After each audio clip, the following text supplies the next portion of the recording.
ఏపీలో medical కాలేజీలను PPP విధానంలో ప్రైవేటుకి ఇవ్వటంపై 5వ రోజు శాసనమండలి మారుమోగింది. విద్య, వైద్య రంగాల్లో ప్రైవేట్ జోక్యం ఉండకూడదని ప్రతిపక్ష నేత బొత్స అన్నారు. ప్రభుత్వ విధానం సరైంది కాదని, అదే గనక ప్రజలు హర్షిస్తే వచ్చే 50 సంవత్సరాలు టీడీపీయే అధికారంలో ఉంటుందన్నారు. ఎయిర్పోర్టులు, ప్రజా వైద్యం ఒకటేనా అంటూ ప్రశ్నించారు. బొత్స ఇంకా ఏం మాట్లాడారో ఒక్కసారి చూద్దాం. ప్రభుత్వం చేసే విధానం కాదు, ఎన్నో విధానం ఎవరి ప్రభుత్వం ఎవరి విధానం అది ఉంటుంది. కానీ విద్యకి వైద్యంలో మాత్రం మూడో వ్యక్తి ప్రమేయం ఉంటే అది చాలా అనర్థం, ఈ రాష్ట్రానికి అనర్థం, ప్రజలకు చాలా నష్టం. దాని కాబట్టి అందుకని ఎక్కువగా మా సభ్యులు అందరూ అన్ని విషయాలు మాట్లాడారు, ఆ సభ్యులు కూడా అన్ని విషయాలు మాట్లాడారు. మేము మాత్రం ఈ విధానానికి పూర్తి వ్యతిరేకం అధ్యక్ష. ఎంతవరకైనా మా సభ్యులు చెప్పినట్టు పోరాటం చేస్తాం అధ్యక్ష.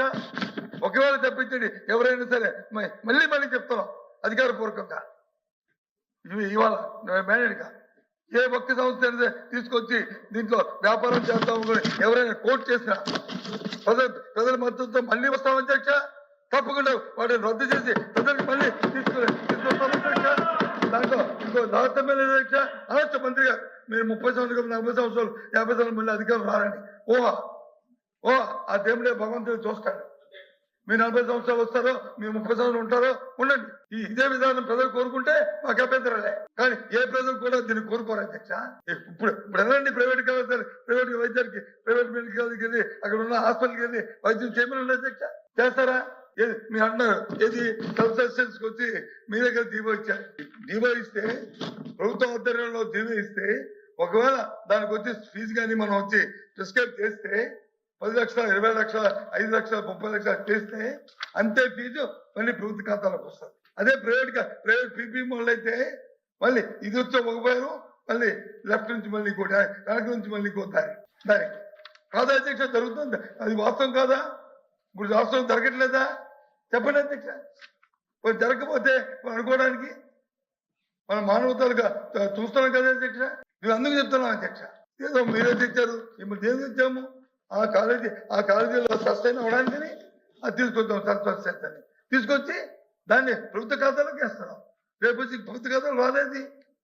పీపీ మోడల్ అంటే మీరే చెప్పారు కదా, 30 ఇందాక మాకు మధ్యాహ్నం మాట్లాడుతున్న మాట చెప్పారు అధ్యక్ష. అది వాళ్ళకి అద్దెకిస్తున్నాం. అది అయిపోయిన తర్వాత మళ్ళీ వెళ్ళిపోయిన తర్వాత వెళ్ళిపోతారు. అంతే అధ్యక్ష. అద్దెంట్లో ఉన్నవాడు ఆ ఇంటిని ఎలా చూసుకుంటాడు, సొంత ఇంట్లో ఉన్నవాడు ఆ ఇంటిని ఏ రకంగా చూసుకుంటాడో వాస్తవంగా మానవతాలుగా ఆలోచించండి అధ్యక్ష.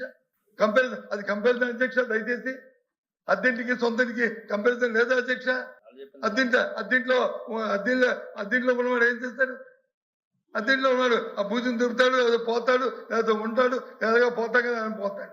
అదే సొంతలు అయితే, సో అలాగే మన పెద్దలకు వచ్చి అదే ప్రభుత్వ హాస్పిటల్ అయితే వాళ్ళ కోసం, వాళ్ళ ప్రాణాల కోసం, మన కోసం మనం పోరాడతాం.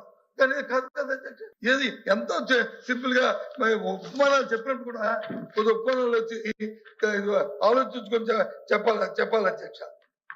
అంతేగాని ఇంకో సభ చెప్తారు అధ్యక్ష. గంగవరం పోర్టు గురించి చెప్తారు అధ్యక్ష. పోర్టు వచ్చి ప్రైవేట్, గంగవరం పోర్టు మీరు వచ్చి ప్రైవేట్